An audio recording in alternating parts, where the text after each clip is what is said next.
Okay, this is the last one, I promise. So I didn't get through all my history, but whatever. The notes are out the window. In this last one, I'm just going to kind of talk about some arguments kind of for or against and kind of bounce some ideas around. Yes, if it hasn't already been clear by this point, it's going to be rambling. And hopefully I'll make some sort of coherent sense, but it's never guaranteed, especially when I'm kind of talking about more philosophical or abstract stuff. So be forewarned ahead of time. Now, as I mentioned right at the beginning, anarchism is kind of a problematic word because it kind of covers a wide range of viewpoints, or kind of, a wide range of political philosophies. Ranging from kind of just like a decentralized democratic socialism to kind of more of a direct democracy, to people who I guess maybe have a more literal interpretation of the word and kind of no form of formal social organization at all. So it's a little bit difficult to talk in generalities, but I think we can safely say that whatever your form of anarchism is, the opposite is a strong centralized government. So this is obviously what anarchism is not. And what we have kind of, if you look across the globe at just about any country in the world, is a strong centralized government, be it kind of a strong centralized democracy. Democracy is a problematic word. Republic is what most of these institutions are. Like the United States of America is a republic. But yeah, either kind of a monarchy or a dictatorship or sort of a representative republic. But they're all kind of strong, have power very kind of centrally located. And so I guess to make an argument for anarchism, the first thing you would do is argue against this. Now, the usual rationale for having a strong centralized government is that left to their own devices, people will not behave. Like they're terrible to each other. We'll have kind of lawlessness and chaos in the streets. People will be murdering each other left and right. Complete breakdown of social order, violence in the streets, etc. And kind of the strong central government is saving us from ourselves. But if you look at the history of the 20th century and you think, okay, what are the great atrocities of the 20th century? What are these historical events that must not ever be repeated? Almost everything on that list, arguably everything on that list, is going to have been committed by a strong central government. So you look at Stalin's gulags, or you look at the Holocaust, or you look at World War I or World War II, or you look at kind of Maoist China and the atrocities that went on there, or you look at the Vietnam War, and you can see kind of the atom bombs. These are all kind of strong centralized governments have committed these, and you compare this with what I would argue is kind of the human nature, which is that human nature, we inherently want to help each other. And I know this goes a little bit against kind of Western thinking, the church and original sin and Thomas Hobbes and all that. But this isn't completely like hippie wishful thinking. There's good evolutionary or sociological reasons for believing this, which is that the modern structure of society, where we kind of live in cities, where we kind of have a hierarchical structure, is not what we're evolved for. We're evolved for kind of living in kind of small groups, small tribes, most of human history has been kind of living in small groups, kind of hunting and foraging or out in the savannah. And in these groups, kind of mutual aid and helping each other and taking care of each other is what we've been bred for. And you can still notice this aspect of human nature if you take what I call the bloody body lying in the middle of the road scenario. So imagine you're walking down the road and you see a body that's bloody and injured and needs help and lying in the middle of the road. What is your natural instinct as a human being? Your natural instinct is that you want to help this person. And that's kind of what our human natural instinct is. You're not going to say, well, what nationality are they? Are they a friend or a foe? What am I going to get out of helping them? The natural instinct of almost all humans is you want to kind of do whatever you can to help this person. So that's kind of human nature on its default mode in kind of most situations. Now, how do we get human nature with this kind of impulse to want to help people, and how does this turn in to like the Holocaust or the Vietnam War or something like that? It's only through the mechanizations of a strong centralized government that we end up with this. So it's kind of a well-attested phenomenon in warfare that soldiers are very reluctant to kill. I mean, that you can make them into killing machines, but it takes some effort. When they're first conscripted and thrown into the battlefield, in the first battle, a lot of soldiers will actually fire their guns into the air so that they're not actually shooting at the enemy. This is a well-attested phenomenon. So they have to be really trained and drilled, and you have to drill the humanity out of them in order to get them to kind of shoot the enemy. And definitely it can be done, but it's not the natural way that humans are. So, for example, if you look at kind of all the things that went wrong in the 20th century, you look at the Vietnam War, right? And now what happened with the Vietnam War? That was not people just kind of getting out of bed one morning and saying, oh, I feel like going halfway around the world and massacring a Vietnamese village, a bunch of people I don't even know who never did anything to me. I think that's what I want to do with my life, right? That is not what people wanted to do. In order to get them there, I mean, if that's what people wanted to do, we wouldn't have had a military draft, where a military draft says you have to go and shoot these people in Vietnam, or we're going to put you in prison. And that's because the natural human instinct would not be to travel around the world and kill a bunch of people. And in fact, this kind of massive warfare, by definition, is only possible with a strong centralized government to kind of put armies in the field and have these massive battles. And I'm not saying there wouldn't be any violence in an anarchist society, but you might have like bar fights breaking out and stuff like that, or I don't know how upscale the violence would get, but to organize armies and to conduct war is only possible with governments, the strong centralized governments. If people are left to their own devices, if there's no government, then by definition, there's no war. War requires kind of governments to conflict with each other. Otherwise, it's just kind of isolated violence. Yeah, and again, to come back to the Vietnam War example, to kind of force people who don't want to be involved in a war into a war, whereas if human beings were left to just naturally conduct their relationships, you wouldn't be like, oh, are you a North Vietnamese communist? Okay, I've got to kill you. Like, it takes a government to kind of say to people, okay, these are your enemies, these are the people you've got to kill.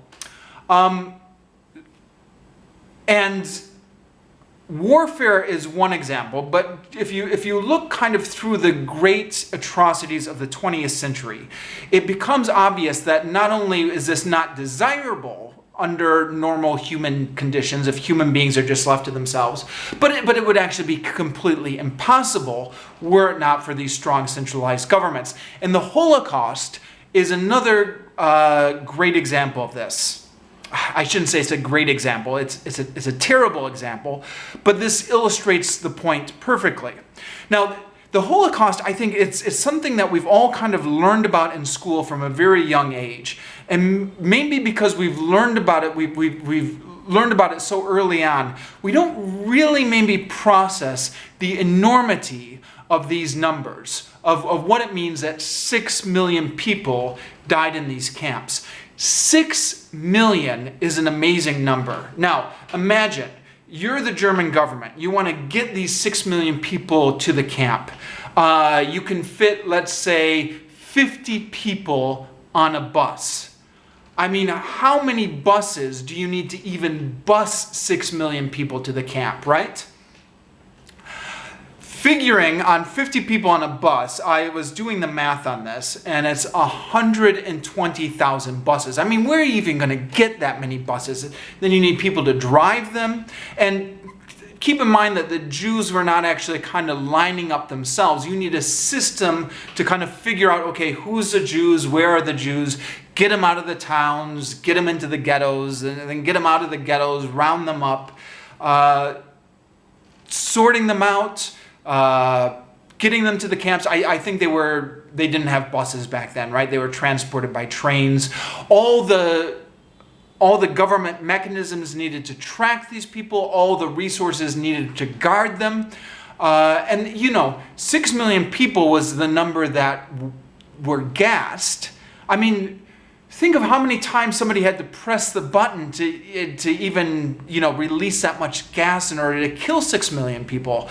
I mean, the mind boggles at how great a number this is and how elaborate the organization had to be in order to get these people out of the towns, onto the trains, into the concentration camps, manage them on the concentration camps. And, 6 million people is only the Jews. That's not even counting the homosexuals and the gypsies and the communists who were also killed in this camp. Not even counting all the people who were in the camps but never ended up dying, right? Because when the camps got liberated, there's a whole bunch of people still left that they hadn't gotten around to killing yet. And all of this organization and collecting would not have been possible without a government. And not only that, but this is not what people's natural inclination would be. I should mention that there is some debate about kind of the German guards who ran these camps, or the people who ran these camps. There's one school of thought that these were just ordinary people who were just kind of put into the system. Kind of the story of like, well, I didn't want to do it, but I was just following orders. Or I knew if I didn't do it, they'd just get kind of somebody in who would do it. So I thought I'd just kind of keep my job and maybe be a moderating influence. These were the things that kind of the guards were saying after the camps. There is another school of thought that there was a kind of a deep-seated anti-Semitism in German culture, and this was the problem.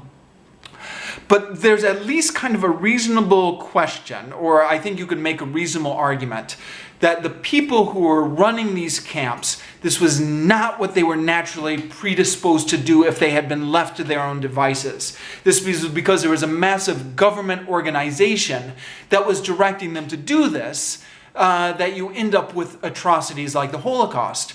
And you can go right through kind of Stalin's death camps, massive government organization, the kind of Maoist atrocities in China, kind of right through the list. All of the atrocities of the 20th century were conducted by massive organizations of central governments with people who, if left to their own devices, would not have wanted to do all the terrible things that the governments was pushing them to do. And so this, I think, is the best kind of argument for why human society would be much better off if we just got rid of the central governments and people left to their own devices genuinely want to help people. People don't want to kill each other. People don't want to people want to kind of live in a society where they help each other out. That's kind of the natural default human position. Now, yeah, so I guess that's the main point against a centralized government. Yes, the atom bomb. This again would have been inconceivable under an anarchist society. You know, like the Manhattan Project, where you took like the top scientists and you put them in an isolated location. You say, okay, guys, this is your project for the next 12 months. Is to design the most destructive bomb known to humankind. We'll give you all the funding. We'll put you in an isolated location. We'll give you everything you need to make it. And this is what the top minds are doing, right? They're not coming up with a cure for cancer. They're coming up with a way to kill more people more quickly because they're being funded by a central government. Now, from that, the initial atom bomb, we've gone on to the hydrogen bomb, which is much more powerful. And then all these enormous governmental resources in both the Soviet Union and the United States and a number of other countries is going to stockpile as many of these weapons as possible. So this is funded by taxpayer dollars. There would never be enough resources to do this. I mean, you or I could not say to each other, why don't we stockpile a bunch of hydrogen bombs? Why don't we create a hydrogen bomb and then just stockpile 20,000 of them and store them in locations? I mean, you know, you need this, you have to have this massive infrastructure even just to kind of keep track of all the nuclear bombs we have nowadays, let alone kind of making them. So you couldn't have any of this under an anarchist society. Now, that I think is kind of the strongest argument against it.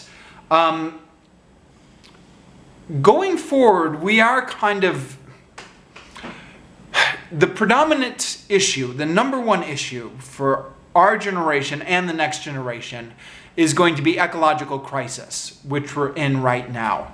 And I think this is a tricky question because anarchism as a philosophy was developed in the 19th century. So, you know,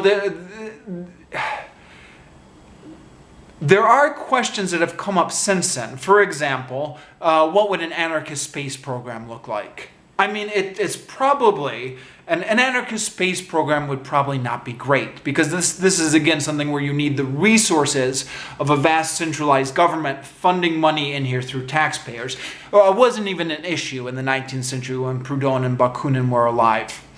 But that example is a double-edged sword because, like, when was the last time we sent a man to the moon, right?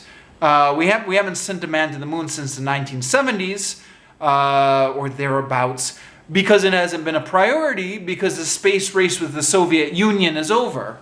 So, you know, while there was a military or tactical advantage to be had in the space race, then the government was funneling a lot of money into it. Now there's not a lot of money being funneled into the space program, which, yeah, is at a point for against anarchism. I think the ecological crisis is kind of much the same way. So you could say, legitimately probably, there's this huge problem with trash in the oceans. How are individuals going to be able to solve this problem? We need like some sort of strong organization with governments to deal with this ecological crisis of the garbage in the ocean. And that would be a good philosophical point in the abstract sense. But the proof is going to be in the pudding, so to speak, in that what are centralized governments actually going to do about the crisis with the garbage in the ocean? They haven't done anything yet. And the same thing could be said with this ecological crisis, right? So, for example, I am living in a city right now where on a good number of days of the year, the air is not safe to breathe. And that, has to do with a number of pollutions and motorbikes and cars and stuff like that. So it's a complex problem. But this is fundamental for human existence. People need air to breathe, and if the government is not able to provide clean air for people to breathe, then what good is a government? I mean, if you're failing on that level, you can have, the government is organizing passports and you get your residency card stamped and you have a place to live and all this kinds of thing. And I don't want to kind of pick on the particular area where I'm living in too much because I believe I read this on the BBC News or something. 90% of the world's population is living in cities where the air is not clean to breathe, safe to breathe. So this is a huge crisis. And governments have so far not prioritized this the way that they should. And if the governments are not providing people with clean air to breathe, then what good are they? Why do we care that they collect our taxes and that they, keep up a strong military and all this kind of stuff? Now, admittedly, I'm living in Southeast Asia, so this example is coming from kind of that place. I think it's less of a problem in most U.S. cities, although not all of them, right? Los Angeles, some of the cities in Southern California have a big problem with air pollution. So it is a problem in the U.S. as well. But kind of going forward, averting this climate crisis is going to be the number one issue. And again, here's where it could be a double-edged sword, I think. You could say the only way we're going to ever get out of this climate crisis is with decisive action by strong centralized governments who have the resources to fund alternative energy. And if they do that, that would be a strong argument. But they haven't done anything yet. And we will see over the next 12 years if governments are going to be able to get us out of this crisis. And this could well be the deciding thing. If we come back in another 12 years and we say, okay, well, the governments did absolutely nothing. They were just concerned with taking the taxes and kind of building strong militaries and politicians enriching themselves and starting wars and stuff like that. If that's all governments are good for, and if it turns out from 12 years from now that's all they did, then they're useless, right? Then what do we need governments for? However, there's a possibility that they might turn it around on this. I guess the deciding question is going to be, do governments actually prioritize the needs of the people, or are they only kind of concerned with kind of enriching themselves or enriching the powerful people who control government? And we will find out the answer to that in the next 12 years. And yes, I shouldn't make light of it because it's going to be serious. If they don't get their act together, then there's not going to be a plan B planet on which to run the next experiment. Then that'll be kind of game over. Now, an argument maybe, I said I was going to try and do a point-counterpoint, so maybe arguing against myself. An argument on the other side of that could be, we actually maybe don't need governments to take the lead on this. If you and I and everybody decided, okay, I'm not going to drive today, I'm going to bicycle to work instead, I'm going to use less electricity in the house, I'm going to shop organically, and I'm not going to eat so much beef, and I'm not going to invest in fossil fuel companies, and I'm going to put my money towards renewable energy. We potentially people could do that collectively. And there's really nothing at the moment, very little at the moment, to prevent people from kind of doing this organization on their own. So maybe this is an example that kind of cuts both ways. Maybe you could say, okay, governments could organize it, but this could also be a test for kind of collective will of individuals. Do we as individuals have kind of enough collective will to organize our own way out of this?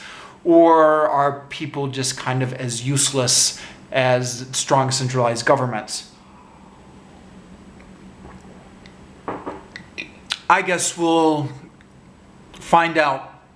I'm just going to leave it on that note, actually. I think I've lost my train of thought for the moment, and collectively over this series, I've talked for more than enough time. I think I've made most of my major points.